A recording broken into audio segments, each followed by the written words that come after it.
आपने एक लंबी फहरिस्त रख दी और मैं फहरिस्त को के एक एक पर्चे को धीरे धीरे लूंगा। पहले तो आपने मोदी सरकार कहा, बिल्कुल ऐसा ही है, व्यक्ति केंद्रित सरकार है।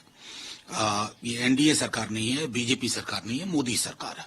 और चूंकि मोदी सरकार है तो सवाल भी प्रधानमंत्री जी से है। और पहला सवाल प्रधानमंत्री जी से है कि आपने कहा सप्तर्षि, उसमें पहला है इंक्लूसिव डेवलपमेंट।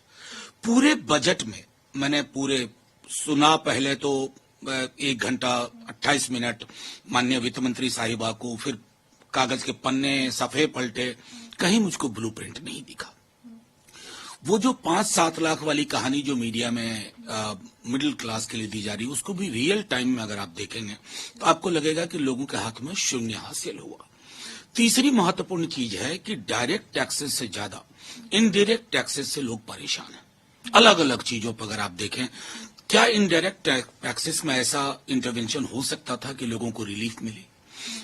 अगली जो महत्वपूर्ण बात है कि अर्थव्यवस्था के जो मौजूदा हालात है उसमें आपको कंजम्पशन को रिजुविनेट करना है, और कंजम्पशन को रिजुविनेट करने का कोई मैंने ब्लूप्रिंट इस सरकार के इस बजट में नहीं देखा। एक और चीज भी देखिए कि जो अति अमीर हैं उनके लिए थोड़ा एक बेहतर नजर है। उन्होंने 5 करोड़ से ऊपर जो सुपर रिच जिसे हम कहते हैं उसको लेकर के उन्होंने वो जो सरचार्ज है उसको 37 से घटा करके 25 किया। मैं समझता हूं इस बजट में अगर बिगेस्ट रिलीफ देख रहा हूं तो वो देख रहा हूं। अब महत्वपूर्ण चीज है कि जैसे जब अप्रत्यक्ष कर की मैं बात कर रहा था, अगर आप डीजल पेट्रोल आदि में एक रिबेट देते तो शायद उसका अर्थव्यवस्था में कैस्केडिंग इफेक्ट होता, इन्फ्लेशन भी थोड़ा चेक में आता। अब दिक्कत क्या है ना कि बजट, लोग कहते हैं आम बजट, मुझे ये कतई आम बजट नहीं दिखता, क्योंकि एक आम बजट के आम सरोकार होने चाहिए था, उसका पूरा का पूरा अभाव रहा। मनरेगा को देख लीजिए, मनरेगा खुद प्रधानमंत्री जी उनकी टीम ने स्वीकार किया कि कोविड के दौर में एक सुरक्षा कवच की तरह लोगों के लिए था। मनरेगा को लेकर के आपका उदासीन रवैया बजटरी एलोकेशन में है, नंबर 1।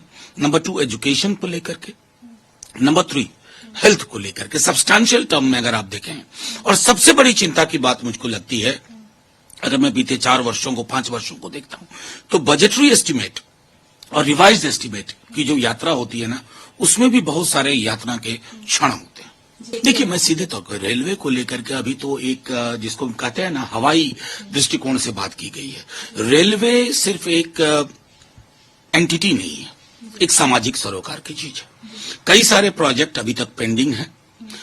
मैं बिहार के ही प्रोजेक्ट्स को कहूं, अगर तो इतने सारे पेंडिंग हैं, लेकिन चूंकि बिहार में सरकार बदल गई तो जाहिर है कि इनके नजरिए से तो वो डबल इंजन अब रहा नहीं, तो उसकी ओर तवज्जो नहीं होगी।